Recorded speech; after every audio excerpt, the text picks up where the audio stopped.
عليكم ورحمة الله وبركاته.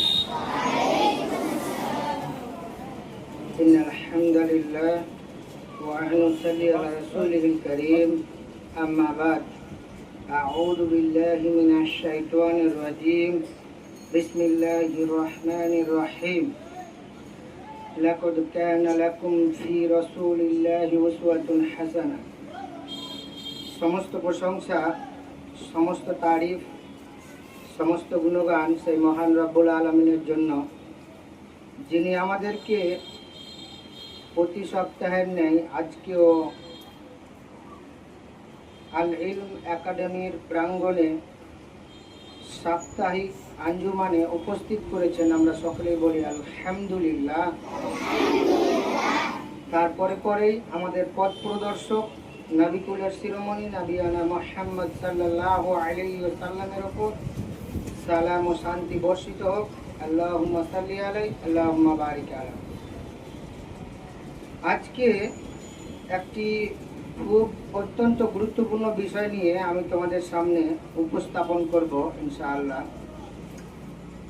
আজকের বিষয় হচ্ছে রাস্তায় চলাফেরার আদব এবং নিজের নিরাপত্তা রক্ষা।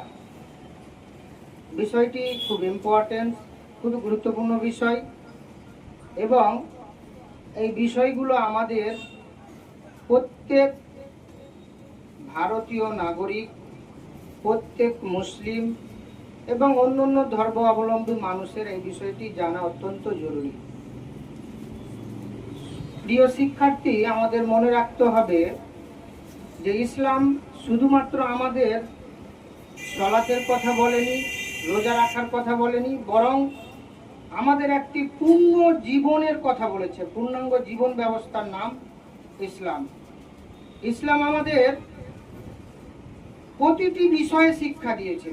যেমন সংক্ষিপ্ত যদি আমরা দেখি যে আমাদের ইসলাম কিভাবে টয়লেটে যাবে তারও শিক্ষা দিয়েছে, কিভাবে টয়লেট থেকে বের হবে তারও শিক্ষা দিয়েছে, কিভাবে খাবার খাবে তার শিক্ষা দিয়েছে, কিভাবে পানি পান করবে তার শিক্ষা দিয়েছে তো নাকি? ঠিক তেমনি ইসলাম আমাদের রাস্তায় কিভাবে চলাফেরা করবে তারও শিক্ষা দিয়েছে। রাস্তায় কিভাবে চলাফেরা করবে এই বিষয়েও আমাদের ইসলাম শিক্ষা দিয়েছে। আল্লাহ তাআলা কোরআনের সূরা বাকারা 105 নম্বর আয়াতে বলছেন, তোমরা নিজেদেরকে ধ্বংসের মধ্যে নিক্ষেপ করো না। অন্য আয়াতে আল্লাহ তাআলা আরেকটি জায়গায় বলছেন, তোমরা